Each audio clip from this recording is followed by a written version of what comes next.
السلام علیکم ورحمۃ اللہ وبرکاتہ۔ الحمد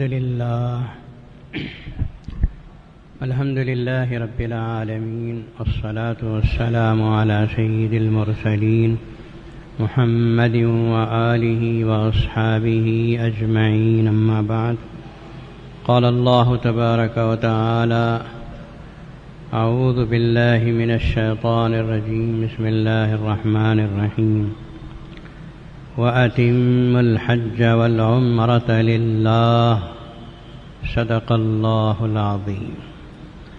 وقال النبی صلی اللہ تعالی علیہ وسلم: من حج للہ فلم يرفث ولم يفسق رجع كيوم ولدته أمه، او کما قال علیہ الصلاۃ والسلام۔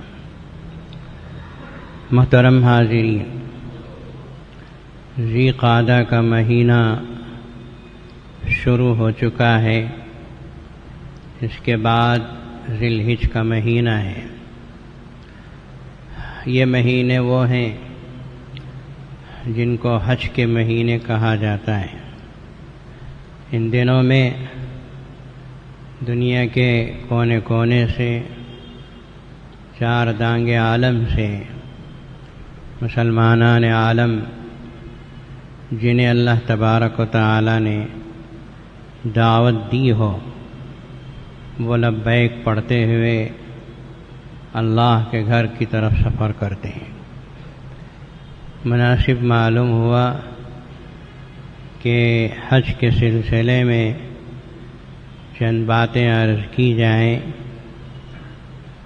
کوئی بھی بات کسی بھی جانے والے حاجی کے کان میں پڑ جائے، یا آپ آئندہ تشریف لے جانے والے ہوں یاد رکھ لیں، تو انشاءاللہ ضرور فائدہ پہنچ سکتا ہے۔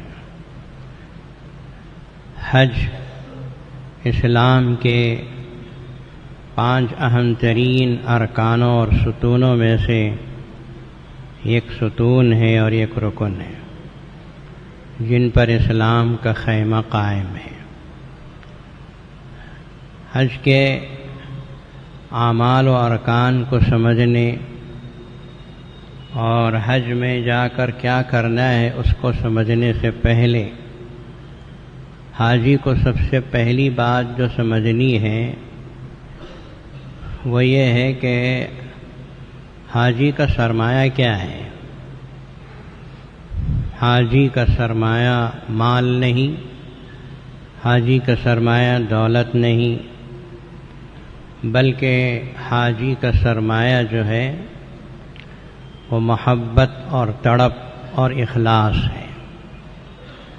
ایک ایسی محبت و تڑپ اللہ کے لیے، اللہ کے گھر کی زیارت اور دید کے لیے، اللہ کے گھر کا طواف کرنے کے لیے، ایک دیوانگی اور ایک عشق اور ایک محبت ایسی پیدا ہو جائے کہ آدمی رنگ جائے اس محبت میں۔ یہ اللہ تبارک و تعالی چاہتے ہیں۔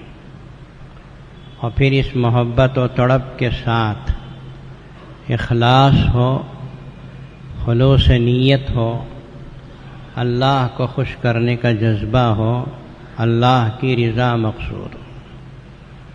اسی کو اللہ تبارک و تعالی نے قرآن مجید میں فرمایا: وَأَتِمُّوا الْحَجَّ وَالْعُمْرَةَ لِلَّهِ۔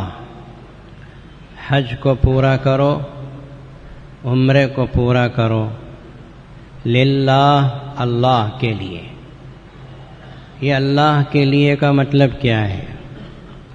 علماء مفسرین کرام نے لکھا کہ اللہ کے لیے کرنے کا مطلب یہی ہے کہ اللہ کی محبت میں کیا جائے۔ یہ پورا سفر اللہ کے عشق و محبت میں کیا جائے۔ اور للہ کا یہ مطلب بھی ہے کہ اللہ کی رضا کے لیے، اللہ کی خوشی کے لیے کیا جائے، کوئی اور مقصد اور کوئی اور نیت نہ ہو۔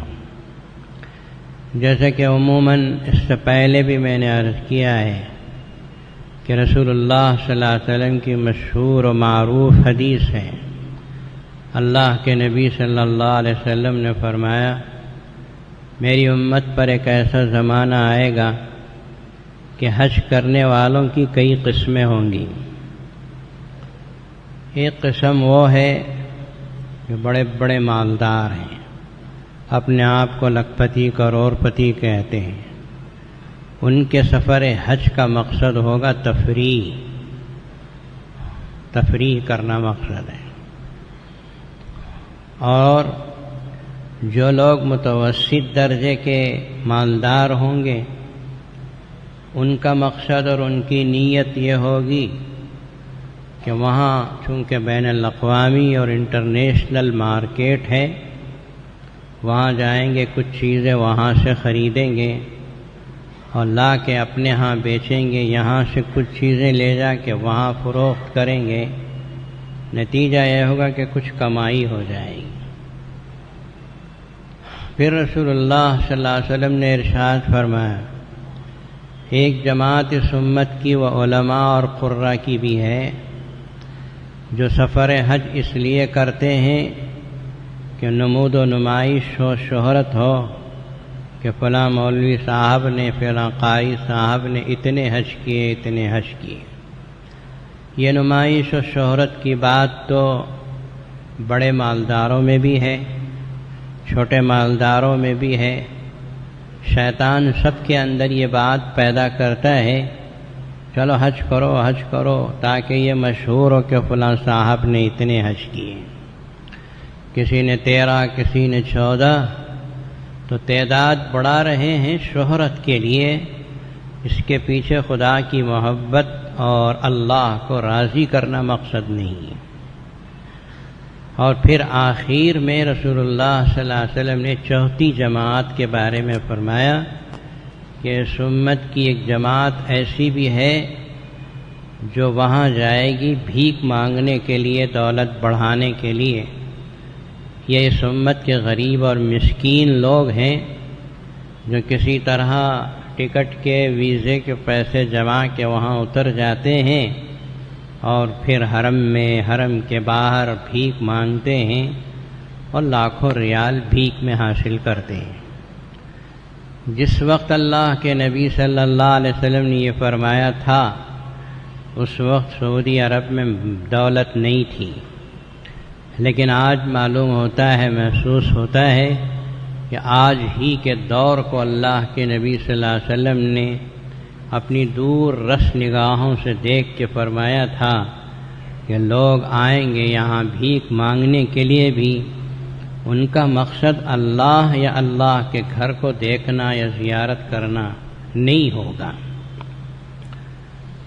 اللہ کرے کہ ان 4 جماعتوں میں سے ہمارے حاجی کسی جماعت میں نہ ہو، نہ تو تفریح مقصد ہو اور نہ تجارت مقصود ہو، نہ ریا اور سمت و شہرت مقصود ہو اور نہ بھیک مانگنا مقصد ہو، صرف اور صرف اللہ کو خوش کرنا، اللہ کی محبت میں جاؤ۔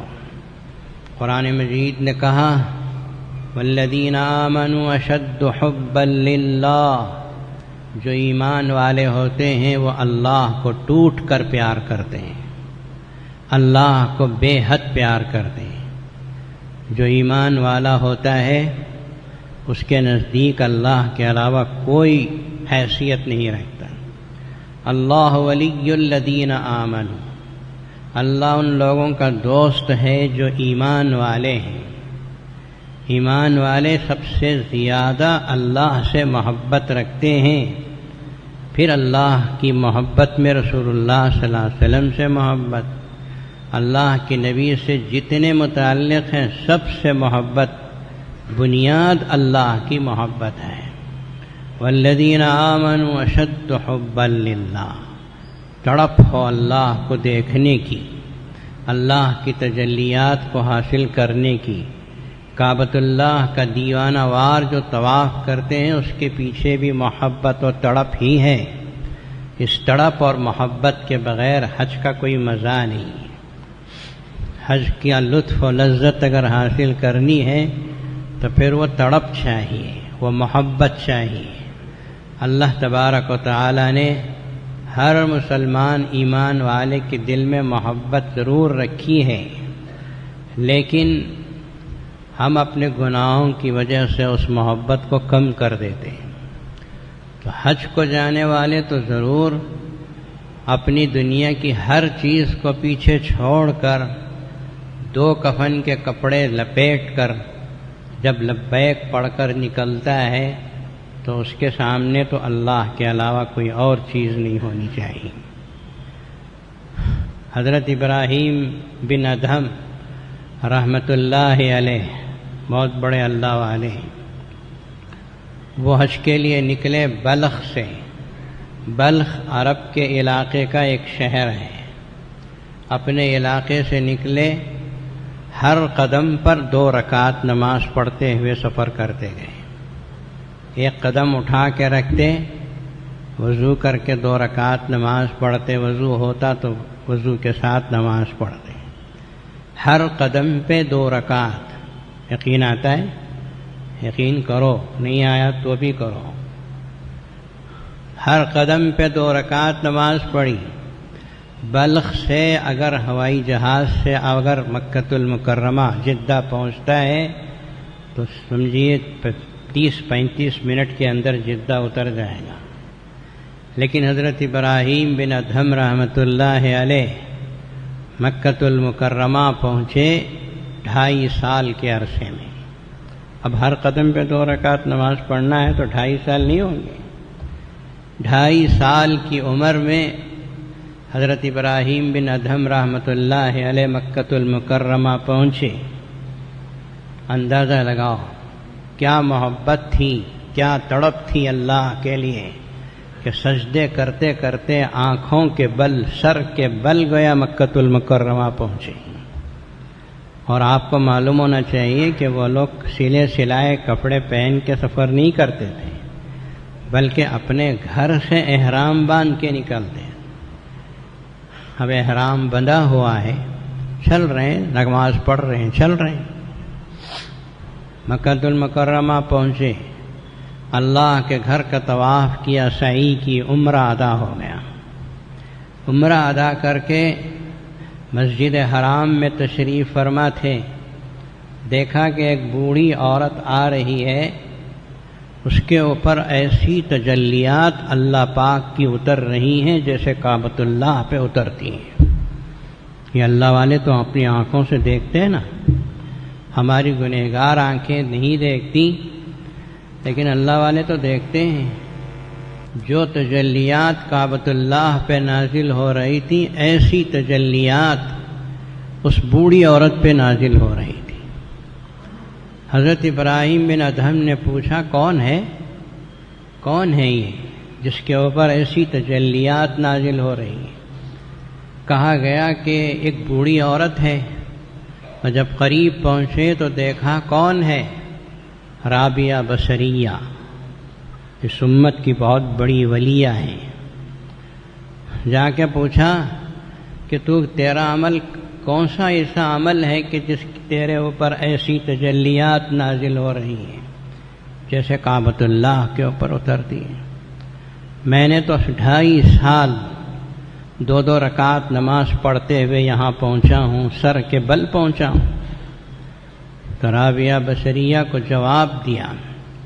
رابعہ بصریہ نے مختصر سا جواب دیا اور یوں کہا کہ ابراہیم تم سر نیاز لے کر آئے ہو، میں دل نیاز لے کے آئی۔ جواب سمجھ میں آیا؟ آئے گا۔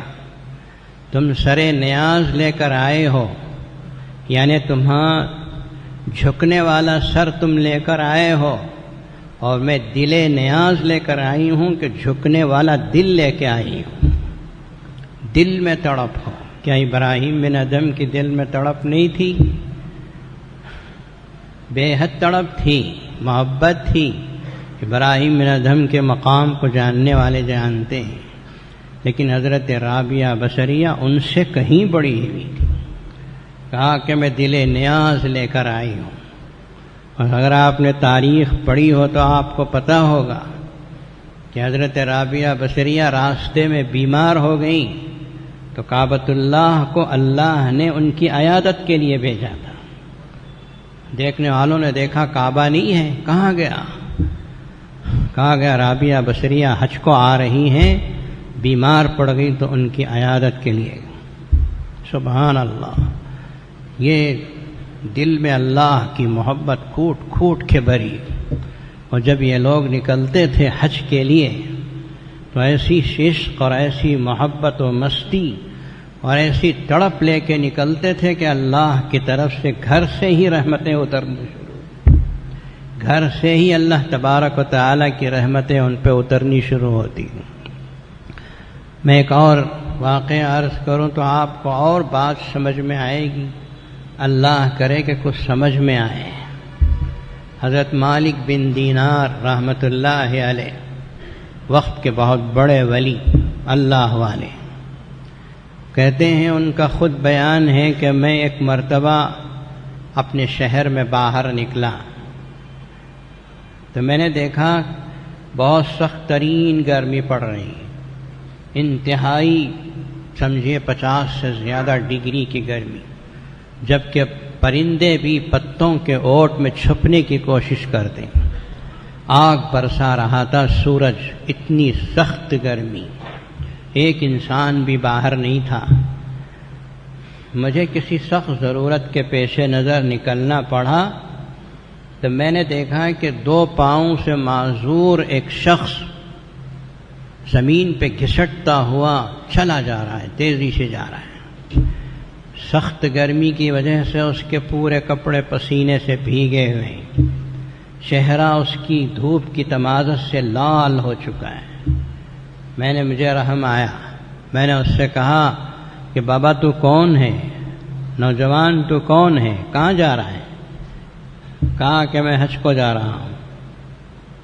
حضرت مالک ابن دینار رحمۃ اللہ علیہ نے فرمایا کچھ دیر آرام کر لے، میرا گھر یہیں رہتا ہے، جب شام کو دھوپ ڈھل جائے تو پھر سفر شروع کرنا۔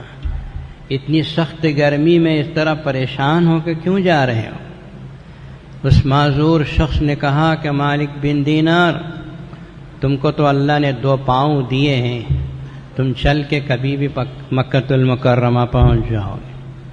میں معذور آدمی ہوں، میں تو ایسے ہی پہنچ سکتا ہوں، اگر میں وہاں ٹھہرنا شروع کر دوں اور پھر حج کا موسم ختم ہو جائے تو پھر میں محروم رہ جاؤں گا، پھر میں محروم رہ گیا تو پھر میرے سے بڑا بدقسمت انسان کون ہوگا؟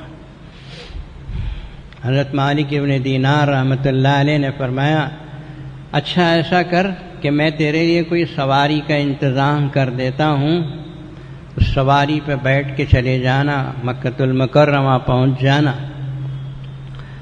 اس معذور نوجوان نے کہا، ناراض ہو کے کہا کہ مالک بن دینار، تمہیں پتہ ہے جب کوئی بندہ اپنے مالک کو ناراض کر دیتا ہے تو پیروں کے بل نہیں جاتا، وہ گھسٹتا ہوا جاتا ہے۔ میں بھی اپنے مالک کو ناراض کیے ہوئے ہوں، گنہگار ہوں، میں تو ایسے ہی گھسٹتے ہوئے ہی اللہ کے دربار میں پہنچوں گا۔ اب وہ بات ختم کر کے آگے بڑھ گیا۔ حضرت مالک بن دینار رحمۃ اللہ علیہ فرماتے ہیں کہ میں یہ سوچتا رہ گیا کہ عجیب نوجوان ہے، اور میں اپنا کام کاج کر کے گھر واپس آ گیا۔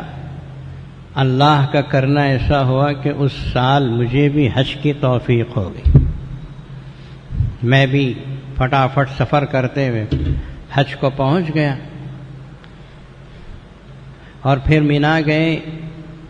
8 تاریخ کو مینا میں ٹھہرے، 9 تاریخ کو عرفات چلے گئے، عرفات میں مغرب کی نماز کا وقت ہوا، حج ہو گیا۔ دوسرا دن 10 تاریخ کو بڑے شیطان کو کنکریاں مارنے کا وقت ہے، اور بڑے شیطان کو کنکریاں مارنے کے بعد قربانی دینا پڑتا ہے حاجی کو۔ میں نے بڑے شیطان کو کنکریاں مارنے کے لیے آگے بڑھا۔ حضرت مالک بن دینار رحمۃ اللہ علیہ فرماتے ہیں کہ میں نے ایک طرف کو چھوٹا سا مجموعہ دیکھا، لوگ جمع ہیں، میں نے پوچھا خادم سے کہ یہ کیا ہے، لوگ کیوں جمع ہیں؟ تو کسی کہنے والے نے کہا کہ ایک نوجوان بڑی آہ و زاری کے ساتھ دعا مانگ رہا ہے، لوگ اس کے انداز سے متاثر ہو کر اس کو دیکھ رہے ہیں۔ مجھے بھی بڑا شوق ہوا۔ حضرت مالک ابن دینار کہتے ہیں کہ میں بھی قریب پہنچا اور میں نے بھیڑ سے تھوڑا سا ہٹا کے میں نے اس نوجوان کو دیکھا تو وہی معذور 2 پیروں سے لنگڑا نوجوان تھا جو بڑے شیطان کو کنکریاں مار کر اللہ پاک سے مانگ رہا تھا، اور یوں کہہ رہا تھا کہ یا اللہ، بڑے شیطان کو کنکریاں مارنے کے بعد قربانی دینا ہے، میرے پاس قربانی دینے کے لیے پیسے نہیں ہیں، میرے پاس میری ایک جان ہے، یا اللہ قربانی میں یہ جان لے لے۔ حضرت مالک ابن دینار رحمۃ اللہ علیہ کہتے ہیں کہ اس کی زبان سے یہ جملے اس طرح ادا ہوئے کہ آن واحد میں اللہ نے اس کی جان کو قبول کر لیا، اور وہ لا الہ الا اللہ محمد الرسول اللہ پڑھتے ہوئے ایک طرف کو ڈھلک گیا۔ تو سمجھ میں آتا ہے کیا تڑپ ہے، کیا محبت ہے، اور اللہ بھی ایسی محبت اور تڑپ کو قبول کرتے ہیں۔ زبان سے نکلی ہوئی بات کو اللہ تبارک و تعالی قبول فرما لیتے ہیں۔ میں حیران و ششدر رہ گیا کہ جس شخص کو میں نے سواری کی پیشکش کی تھی اس نے سواری قبول نہیں کی، اور آج میں دیکھ رہا ہوں کہ وہ نوجوان اپنی جان کا نذرانہ اللہ کو پیش کر چکا ہے۔ اب تو جانے والے حاجیوں کو مسجد حرام میں نماز پڑھنے کی فرصت ہی نہیں ملتی، بازاروں اور مارکیٹ میں گھومنے کا موقع اتنا ہوتا ہے کہ مسجد میں نماز پڑھنے کو موقع ملا تو پڑھ لیا، نہیں تو نہیں۔ قدر کرو، اللہ نے جو موقع دیا اس کی قدر کرو۔ ایک بھی نماز مسجد حرام کی چھوٹی نہیں، اتنا اگر حاجی کر لے تو تھوڑا بہت محبت کا ثبوت ہو گیا۔ آدمی کو چاہیے کہ ایک تڑپ پیدا کرے، ایک محبت پیدا کرے کہ میرے خالق و مالک کے دربار میں جا رہا ہوں، اللہ کا گھر دیکھنے کے لیے جا رہا ہوں۔ ان اول بیت وضع للناس، سب سے پہلا گھر جو اللہ کی عبادت کے لیے بنایا گیا تھا اسے دیکھنے کے لیے جا رہا ہوں۔ وہ اللہ کا گھر جسے خلیل اللہ نے آباد کیا، جسے معمار حضرت خلیل اللہ ہیں جنہوں نے ان کو بنایا تھا، اور محمد الرسول اللہ صلی اللہ علیہ وسلم نے اس کو کفر و شرک سے پاک کیا، اور پھر اللہ نے جس کی حفاظت کا ذمہ لے لیا، اس اللہ کے گھر کو دیکھنے جا رہے ہیں۔ کچھ تو تڑپ اور محبت پیدا کرو، یہ سرمایہ ہے اصل۔ اخلاص و للہیت پیدا کرو، اس کے لیے بے صبری نہیں چلتی، اس کے لیے ناشکری نہیں چلتی۔ ٹور والے نے تھوڑا سا کھانے میں فرق کر دیا تو لڑ پڑے، بے صبری ہو گئی، ناشکری، اور پھر گناہ پہ گناہ کیے جا رہے ہیں۔ ایسے لوگوں کو حاجی نہیں کہتے، پاجی کہتے ہیں۔ ایسے لوگ حاجی نہیں ہوتے، حاجی کی کیفیت ہی الگ ہوتی ہے، وہ تو کھویا ہوا ہوتا ہے اللہ کی محبت میں، اسے تو کسی چیز کی خبر نہیں ہوتی، اسے یہ پتہ ہی نہیں ہوتا کہ سالن میں نمک ہے یا نہیں ہے، اسے یہ پتہ ہی نہیں ہوتا کہ چائے میں شکر کم ہے یا زیادہ ہے، اسے تو صرف اللہ کے گھر کی دھن ہوتی ہے۔ حضرت حسن بصری رحمۃ اللہ علیہ فرماتے ہیں کہ ایک مرتبہ میں کعبۃ اللہ کا طواف کر رہا تھا، میں نے دیکھا کہ ایک نوجوان لڑکی زور زور سے محبت کے عشق کے اشعار پڑھ رہی ہے، اللہ کی محبت میں اشعار پڑھتے ہوئے کعبۃ اللہ کا طواف کر رہی ہے۔ حضرت حسن بصری رحمۃ اللہ علیہ کبار اولیاء میں سے ہیں اور کبار محدثین میں سے ہیں، ان کا بڑا اونچا مقام ہے۔ حضرت حسن بصری رحمۃ اللہ علیہ فرماتے ہیں کہ میں نے اس لڑکی کو ٹوکا، میں نے کہا کہ تو نوجوان ہے، تو لڑکی ہے، ایسے محبت کے اشعار پڑھنا ہے تو آہستہ پڑھ لیں، زور سے کیوں پڑھ رہی ہے؟ زور سے پڑھنا مناسب نہیں ہے، آہستہ پڑھ لے بیٹی، آہستہ پڑھ لیں۔ اس عورت نے توجہ دی اور کہا کہ حسن، تم کعبۃ اللہ کا طواف کر رہے ہو یا کعبۃ اللہ کی تجلیات کا طواف کر رہے ہو؟ حضرت حسن بصری رحمۃ اللہ علیہ نے فرمایا کہ میں کعبۃ اللہ کا طواف کر رہا ہوں۔ تو اس لڑکی نے کیا جواب دیا، اس سے اس کے مقام کا اندازہ لگاؤ۔ حضرت حسن بصری تو بڑے اونچے درجے کے، لیکن حضرت حسن بصری کو جواب دینے والی کا مقام کا اندازہ تو صرف اللہ ہی لگا سکتے ہیں۔ اندازہ کیا، اللہ تو جانتے۔ اس نوجوان لڑکی نے کہا کہ حسن سنو، جن کے دل پتھر کے ہوتے ہیں وہ کعبۃ اللہ کا طواف کرتے ہیں، جن کے دل زندہ ہوتے ہیں وہ کعبۃ اللہ کے تجلیات کا طواف کرتے ہیں۔ یہ کہہ کر وہ جو طواف میں گم ہوئی تو پھر تو میں نے کبھی دیکھا ہی نہیں اس کو۔ کون تھی، کیا مقام تھا اس کا، جو حسن بصری رحمۃ اللہ علیہ جیسے شخص کو یہ سبق دیتی ہے کہ کعبۃ اللہ کا طواف، پتھر سے بنے ہوئے کعبۃ اللہ کا طواف، ان پتھروں میں مت کھو جاؤ، یہاں سے ذرا آگے بڑھ کر کعبۃ اللہ کی تجلیات کو تلاش کرو۔ کیا انوارات برستے ہیں، کیا تجلیات برستے ہیں۔ 120 خاص رحمتیں کعبۃ اللہ پہ اترتی ہیں عرش کے نیچے کے خزانے سے ہر دن۔ 60 اس میں سے طواف کرنے والوں کو تقسیم ہوتی، 40 نماز پڑھنے والوں کو تقسیم ہوتی، اور 20 بیٹھ کر صرف کعبۃ اللہ کو دیکھنے والوں کو تقسیم ہوتی۔ وہ تجلیات کبھی آپ نے دیکھا؟ تجلیات کس نے دیکھا؟ وہ نوجوان لڑکی کہتی ہے کہ تجلیات کا طواف کرو۔ حضرت حسن بصری رحمۃ اللہ علیہ فرماتے میں سمجھ گیا کہ یہ کوئی بہت بڑی اللہ والی ہے، اور میں نے طواف میں کرتے کرتے اس کو تلاش کیا، پھر وہ مجھے نہیں ملی، پھر میری آنکھوں کو وہ نظر نہیں آئی۔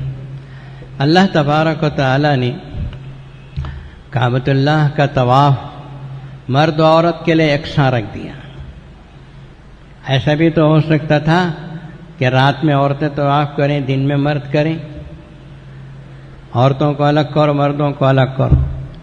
اللہ پاک نے ایسا نہیں کیا، ساتھ ساتھ طواف کرو۔ حالانکہ آپ جانتے ہیں اسلام میں اختلاط پسند نہیں ہے، مل جل کے عورتوں کا رہنا پسند نہیں۔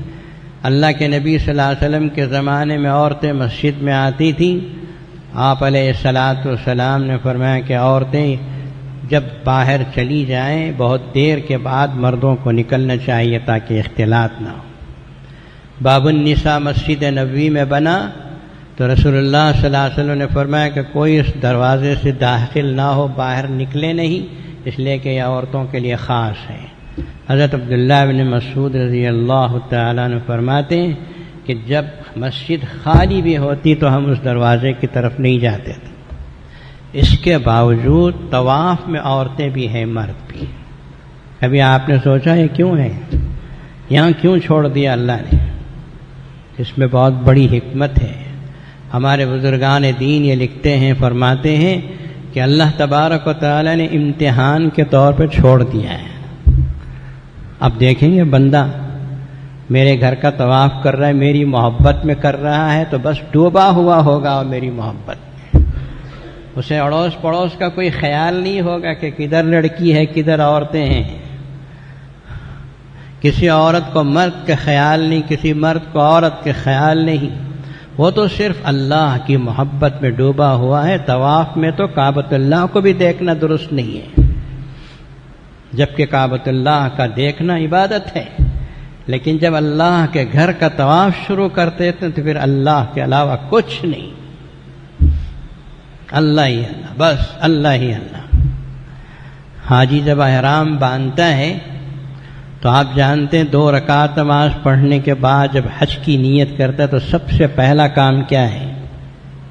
لبیک اللہم لبیک، یہ ترانہ پڑھتا ہے۔ اس ترانے کو اللہ تبارک و تعالی نے بطور ایک نغمہ کے حاجی کے لیے عطا فرمایا، کہ دیوانہ وار پڑھتے چلے جاؤ، دیوانہ وار محبت میں، عشق و مستی میں اس کو پڑھتے چلے جاؤ۔ حجاج کرام بہت کم پڑھتے ہیں آج کل کے۔ حکم یہ ہے کہ اوپر چڑھتے وقت میں پڑھو، نیچے اترتے وقت میں پڑھو۔ کوئی حاجی ملے تو بات کرنے سے پہلے لبیک پڑھ کے پھر بات کرو۔ لبیک کو بڑا عجیب مقام حاصل ہے، ترانہ ہے یہ حاجی کا، اس کو کثرت سے پڑھنا چاہیے۔ یہ عشق و محبت کی علامت ہے کہ حاجی پڑھے۔ حدیث میں ہے رسول اللہ صلی اللہ علیہ وسلم جب حج کے لیے تشریف لائے، آپ نے آخری جو حج فرمایا، حجۃ الوداع جو فرمایا، اس حج میں نبی پاک صلی اللہ علیہ وسلم تشریف لے جا رہے ہیں، احرام بندھا ہوا ہے، صحابہ کرام ساتھ میں ہیں، لبیک پڑھتے ہوئے جا رہے ہیں۔ اللہ پاک نے آسمانوں سے حضرت جبریل علیہ السلام کو بھیجا۔ جبریل علیہ السلام تشریف لائے اور امام الانبیاء صلی اللہ علیہ وسلم سے فرمایا کہ یا رسول اللہ صلی اللہ علیہ وسلم، آپ اپنے ساتھیوں سے کہیے لبیک زور سے پڑھیں۔ آپ اپنے ساتھیوں سے کہیں کہ لبیک زور سے پڑھیں، عورتیں آہستہ پڑھیں گی، مرد آہستہ نہیں پڑھنا، مرد کو عورت بننے کی ضرورت نہیں ہے، مرد آہستہ نہ پڑھیں، زور سے پڑھیں، آواز سے پڑھیں، خوب پڑھیں، خوب پڑھیں۔ حضرات صحابہ کرام رضوان اللہ تعالی علیہم اجمعین فرماتے ہیں جب اللہ کا پیغام جبریل امی علیہ السلام لائے اور رسول اللہ صلی اللہ علیہ وسلم نے ہم کو بتا دیا تو ہم تو اتنا پڑھتے گئے کہ ہماری آوازیں پست ہو گئیں۔ اب تو ان کو تو ٹھیک سے پینے پانی بھی نصیب نہیں تھا، اب تو بے حساب قسم کے شربت مل رہے ہیں، ڈبے ڈبے مل رہے ہیں، مفت میں مل رہے ہیں۔ اس کے باوجود آپ دیکھیں گے حاجی ایک بار آہستہ پڑھے گا، دوسری مرتبہ اور ذرا آہستہ، پھر تیسری مرتبہ بند، ٹیپ ریکارڈ خراب ہو جاتا۔ یعنی وہ تلبیہ کا جو انداز ہونا چاہیے وہ حاجیوں کے اندر موجود نہیں پاتے۔ اللہ تعالیٰ کو تلبیہ بے حد پسند ہے۔ حدیث میں رسول اللہ صلی اللہ علیہ وسلم نے ارشاد فرمایا اللہ کو 4 آوازیں بہت پسند ہیں، 4 آوازیں جس بستی میں ہوں گی اللہ اس بستی پر عذاب نہیں اتارتے۔ امام الانبیاء صلی اللہ تعالی علیہ وسلم نے ارشاد فرمایا کہ جس بستی میں اذان کی آواز بلند ہو اللہ اکبر، آسمان سے اترتا ہوا عذاب واپس چلا جائے گا۔ اسے نوٹ کرو، جس بستی میں اذان کی آواز ہوگی آسمان سے اترنے والا عذاب واپس چلا جائے۔ دوسری آواز اللہ کے نبی صلی اللہ علیہ وسلم نے فرمایا کہ وہ بچہ جو قرآن مجید پڑھتا ہے، چھوٹا سا بچہ، ننھا منا بچہ، ماں یا استاد اسے پڑھاتا ہے بسم اللہ الرحمن الرحیم، اس گھر پہ اترنے والا عذاب آسمان کو واپس چلا جاتا ہے۔ یہ آواز اللہ کو بے حد پسند ہے۔ بسم اللہ الرحمن الرحیم کی آواز بچے کی زبان سے نکل گیا، اللہ تبارک و تعالی اترنے والے عذاب کو روک لیتے ہیں۔ اور تیسری آواز مجاہد کی زبان سے نکلنے والا اللہ اکبر، مجاہد جب جہاد میں نکلتا ہے اللہ اکبر اس کی زبان سے نکلتا ہے، وہ جس بستی میں ہوگا مجاہد اس بستی کے اوپر اللہ کا عذاب نہیں اترے۔ اور تیسری آواز لبیک اللہم لبیک، جس بستی میں حاجی کا گزر ہوگا لبیک پڑھتا ہوا حاجی جائے گا، اس لبیک کی برکت سے اللہ تبارک و تعالی عذاب کو روک لیں گے۔ یہ آوازیں اللہ کو بہت پسند ہیں، اسی لیے کہا جاتا ہے کہ دور سے پڑھو، خوب پڑھو۔ ہاں جب پڑھایا جاتا ہے تو 1-2 بار پڑھ کے خاموش ہو جاتے ہیں۔ حاجی کو بہت زیادہ لبیک پڑھنا ہے، لبیک اللہ کی محبت میں ڈوب کے پڑھنا چاہیے۔ یہ بعض لوگوں کو جھجک ہوتی ہے، میرے بازو بیٹھا ہو وہ کیا بولے گا، یہ کیا بولے گا، پیچھے عورتیں بیٹھی وہ کیا بولیں گی۔ یہ وہ جو سوچتا ہے وہ سمجھ لینا چاہیے کہ اس کے دل میں یہ وہ بیٹھا ہوا ہے، اللہ نہیں ہے۔ جس کے دل میں صرف اللہ ہو، اس کی زبان سے لبیک اللہم لبیک کی آواز مسلسل نکلتی رہے۔ تلبیہ تو عشق و محبت کا ترانہ ہے۔ حاجیوں کو چاہیے کہ جھجک ختم کریں اور یہیں سے اللہ تبارک و تعالیٰ کی محبت اپنے دل میں بٹھا لیں، اور پھر ایسا جائے کہ کائنات کی چاروں طرف سے بالکل بے دخل ہو جائے۔ اسی لیے تو اللہ تبارک و تعالیٰ نے سب کو برابر کر دیا۔ بڑے سے بڑا کروڑ پتی آدمی وہی 2 سفید چادریں، معمولی غریب سے غریب آدمی وہی 2 سفید چادریں، بادشاہ وقت اگر پہنچتا ہے تو انہی 2 سفید چادروں میں وہاں پہنچتا ہے۔ یہ مساوات اللہ نے اسی لیے قائم رکھی ہے کہ میرے دربار میں آؤ تو بالکل سارے امتیازات کو مٹا کے ختم کر کے آیا ہوں۔ کوئی امتیاز نہیں، کوئی فرق نہیں ہے۔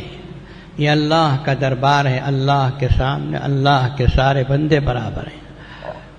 کوئی دولت مند ہے، کوئی بادشاہ ہے، کوئی فقیر ہے، کوئی غنی ہے، اللہ کے دربار میں پہنچے تو سب ایک ہو گئے۔ یہ بھی لبیک پڑھتا جا رہا، وہ بھی لبیک پڑھتا جا رہا ہے۔ لبیک کو حاجی کو چاہیے کہ کثرت سے پڑھے۔ جب کعبۃ اللہ پہ نظر پڑتی ہے تو پھر لبیک پڑھ نہیں سکتے۔ لبیک کا ترانہ اس وقت تک پڑھا جاتا ہے جب کعبۃ اللہ پہ نظر پڑ گئی۔ کعبۃ اللہ پہ نظر پڑ گئی تو لبیک ختم، اب مانگنا شروع ہے۔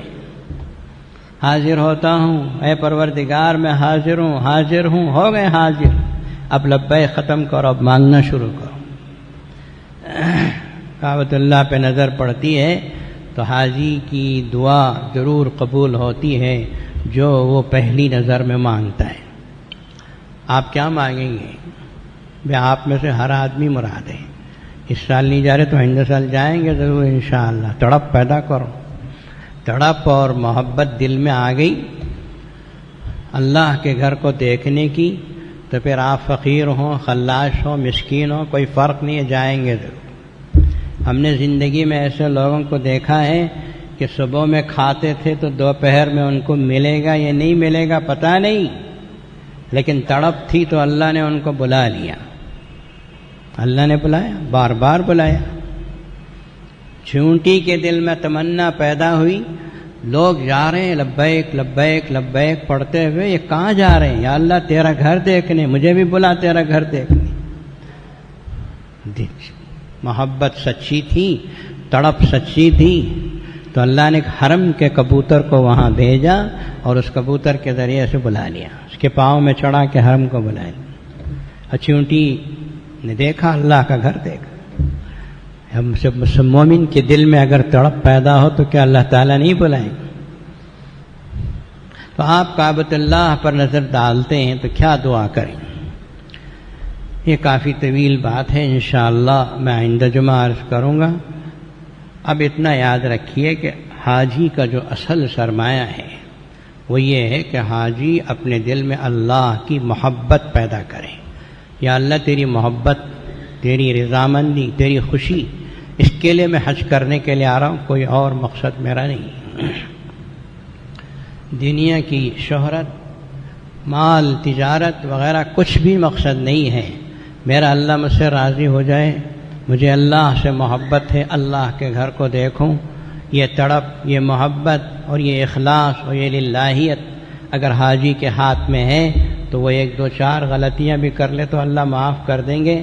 جیسے کوئی پیارا بچہ، جو لاڑیلا بچہ اگر غلطی کرتا ہے، گلاس پھوڑ دیتا تو ماں باپ کہتے ہیں چھوڑو، ہمارا ہی تو بچہ ہے، ہمارا پیارا لڑکا ایک گلاس پھوڑ دیا تو کیا بگڑ جائے گا؟ اللہ تو 70 ماؤں کی محبت رکھتے ہیں، اللہ تو 70 ماؤں کی محبت رکھتے ہیں۔ بچہ گلاس پھوڑتا ہے تو باپ مارنے دوڑتا ہے، ماں اٹھا کے سینے سے چمٹا لیتی ہے، مارنے نہیں دیتی۔ ایسی 70 ماؤں کی محبت اللہ رکھتے ہیں، تو چھوٹی موٹی غلطیاں کیا اللہ معاف کر دیں؟ اللہ تعالیٰ وہ تڑپ اور محبت اور اخلاص ہر حاجی کو نصیب فرما دے، اور اس طرح جو حج کیے جائیں گے پورے عالم کے لیے خیر و برکت کے فیصلے لائیں۔ اللہ تعالیٰ ہم سب کو نیک توفیق عطا فرمائے۔ محترم حاضرین، اللہ تعالیٰ جامع العلوم کو، جامع مسجد کو، کعبۃ اللہ کے اطراف دعائیں کی جاتی ہیں، اس کی وجہ سے بہت زیادہ اللہ نے شرف قبولیت عطا فرمایا۔ میری عادت ہے کہ جب بھی مجھے کبھی اللہ نے موقع دیا حج کو جانے کی یا عمرے کو جانے کی، تو جب میں حرم میں بیٹھتا ہوں تو ہمارے بہت سے ملنے جلنے والے آتے ہیں، ہندوستان کے پہچاننے والے بھی آتے ہیں، نہیں پہچاننے والے بھی ان سے ملتے ہیں، اور بہت سے لوگ پاکستان کے، بنگلہ دیش کے، عرب کے، ہر ایک سے میں کہتا ہوں کہ آپ طواف کے لیے جائیں گے تو جامع العلوم کے لیے ضرور دعا کیجیے۔ اس طرح کتنے ہزاروں حاجیوں کو کان میں نے ڈال دیا کہ آپ جب طواف کے لیے جائیں گے تو جامع العلوم کے لیے دعا کریں۔ ایک عرب کو میں نے کہا جامع العلوم کے لیے دعا کرو، انہوں نے پوچھا یہ جامع العلوم کیا ہے؟ میں نے اسے تفصیل بتائی تو اس نے وہی ہاتھ اٹھا دیا، کعبے کے سامنے بھی ہاتھ اٹھایا، بہت دعائیں کی جامع العلوم کے لیے۔ تو میرا ایمان ہے کہ کعبۃ اللہ کے اطراف جو دعائیں کی گئی ہیں ان دعاؤں کا بھی نتیجہ ہے کہ اللہ نے آپ کے 5-10 روپے کو شرف قبولیت عطا فرمایا، اور اللہ نے آج بہت اونچے مقام پہ جامع علوم کو پہنچایا۔